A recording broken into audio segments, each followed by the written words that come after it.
Hello, Barda fans! Aba, Miss Barbie Fortesa and Mr. David Licauco, tahasan na nilinaw ang mga isyong ito. Barbie Fortesa, ganito nga niya ini-enjoy ang kanyang kalayaan or freedom, no, sa kanyang interview. But before that, if you haven't subscribed yet to my YouTube channel, please don't forget to like, share, and subscribe at hit mo na rin ang notification bell for more showbiz updates. Bago tayo, of course, magpatuloy sa ating updates for today's video, nais ko pong pasalamatan kayo for always watching and trusting this channel. Thank you so much sa inyo pong palagiang panonood at palagian ninyong pagsubaybay sa mga updates po natin. Maraming salamat po sa inyong panonood. At ngayong araw, pag-usapan po natin ito at panoorin po muna natin ang isang interview ni Miss Get to know myself a little more. I'm spending a lot of time with myself, trying to discover different physical activities. I'm into running right now, sports, yan, nagtatry din ako mag-tennis, and then Pilates, ganyan. And I also like hanging out at cafes, yung mga aesthetic cafes na nakikita ko sa social media, ayan. So I feel ko, yes, kasi I feel like I'm more confident now at mas nakikilala ko yung sarili ko ngayon. Isang napaka-positibong ang Miss Barbie Fortesa ang humarap sa isang interview ng isang product interview kung saan sinabi niya dito yung laman ng kanyang puso. Sinasabi niya na talagang she was enjoying her freedom right now. Yung kanyang pagiging single era ngayon ay mas nakilala niya yung kanyang sarili, mas nabigyan niya ng talagang time yung kanyang sarili at ang kanyang pamilya. Hindi katulad noon na nung siya po ay nasa piling pa ng kanyang ex, no? Talagang ang mundo niya parang umiikot lang dati kay Mr. Jack Roberto. But this time, sinabi niya po dito na grabe po yung naging effect nito sa kanya dahil nagagawa niya yung mga imposibleng bagay na kaya niya palang gawin. Kung mapapansin po ninyo, si Barbie po ngayon, ang kanya pong ginagawa is talagang sa fitness po talaga siya, talagang naka-focus, ano, nag-sports po siya, tumatakbo siya kasama sila Alden Richards dahil parehas po silang taga Laguna. So, naging body-body sila sa ganitong klase ng sports and nai-enjoy niya rin yung kanyang pagpunta sa mga cafe, no, na isa sa mga talagang masasabi mo na ginagawa ni Barbie Fortesa at pag may libreng oras po siya. So, pinapakita lang ni Barbie Fortesa dito na gumagawa siya ng sarili niyang buhay ngayon at pinapakita niya sa madla na hindi po siya nawalan at hindi po siya nalugmok pagkatapos po ng breakups nila ng kanyang ex-boyfriend. Pinapakita niya rito na hindi pala kailangan may boyfriend ka para sumaya.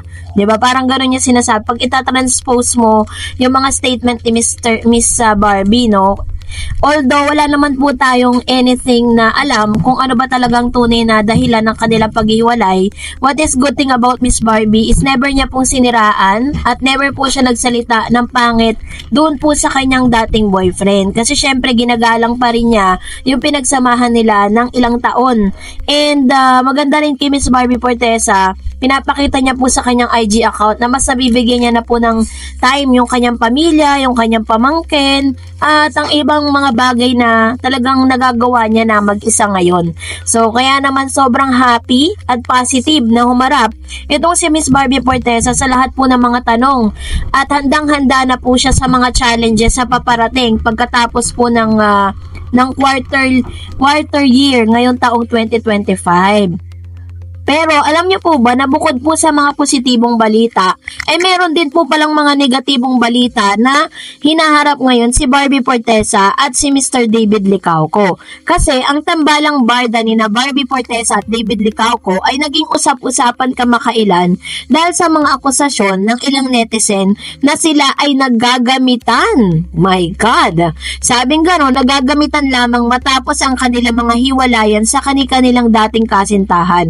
Grabe po yung mga spekulasyon na to, no? Ang issue ng gamit o paggamit sa isa't isa para sa personal na kapakinabangan ay hindi na bago sa industriya ng showbiz. Ayon kay Direk Joel Lamangan, matagal na nangyayari ito sa showbiz. Sa kabila ng mga akusasyon ay patuloy na pinapasaya ni na Barbie at David ang kanilang mga tagahanga noong July 2024, inilabas nila ang isa sa mga pelikulang tumugon sa pantasya ng kanilang fans sa nagpakita ng kanilang dedikasyon sa kanilang trabaho at sa kanilang taga-suporta. Mahalagang tandaan na ang akusasyon ng gamit sa showbiz ay maaaring dulot ng iba't ibang motibasyon, kabilang ang inggit, hindi pagkakaunawaan o simpleng espekulasyon. Dapat maging maingat ang publiko sa pagtanggap ng mga ganitong balita. So, dapat daw ay suriin ang mga ito ng masusing pangunawa. Kasi nga naman, 'di ba?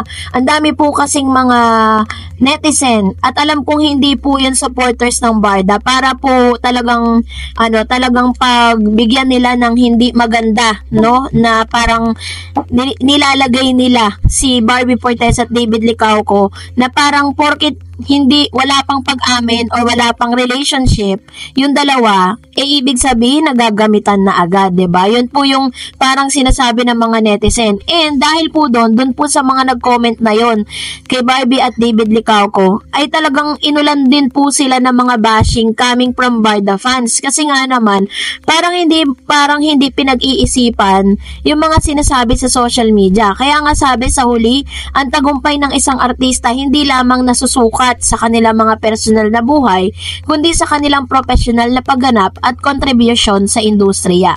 Ang dedikasyon ni na Barbie at David sa kanilang sining ay patuloy na nagbibigay ng inspirasyon sa marami, anuman ang mga isyong kanilang kinahaharap. So, bilang mga public figure kasi, talagang sila, parang bounded po sila sa mga taong mga negatibo at positibong komento patungkol sa dalawang ito. Pero syempre, nakita naman natin na unbothered at hindi po talaga, parang hindi po naapektuhan si Mr. David Licauco and Barbie Forteza, bagkos mas pinapakita nila na genuine yung kanilang pinapakita sa social media, maging sa lahat ng mga sa Free TV at sa ilang mga nakikita po silang magkasama. At nakikita naman natin talaga na dream come true para sa isa't isa na magkasama muli sila sa isang projects, dahil yun po yung pinakaantay nating lahat. At the same time is nandun man sila sa level na kung saan talagang mas pinaigting at mas pinagtibay pa yung kanilang samahan, dahil sabi ko nga sa inyo, yung level of comfortability ni Barbie at ni Mr. David Licauco ay hindi na po matatawaran, na kahit ano na sigurong scene or kahit ano pong material na ibigay kay Barbie at David, mabibigyan po nila ng hustisya yon nang hindi sila nagagamitan sa isa't isa.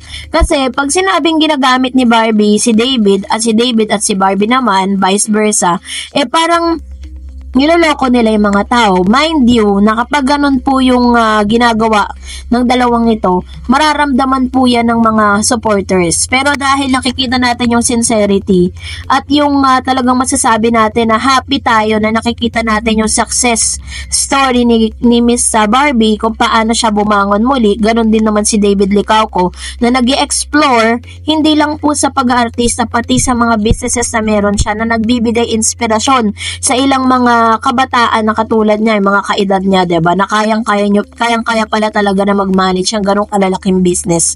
Yun po isang malaking malaking parang isang malaking pagmamalaki, no, para sa lahat. Pride po nila yun sa madla. Kaya naman, talagang deserve din talaga nila nakilalanin, hindi lang as Barbie, as David, but as Barda. So, kayo po, ano nyo sa loobin patungkol dito? Comment down below. And that's it for today. For more videos and updates, please don't forget to like and subscribe. And please don't forget to follow my Facebook page, Dar Edge TV. God bless everyone!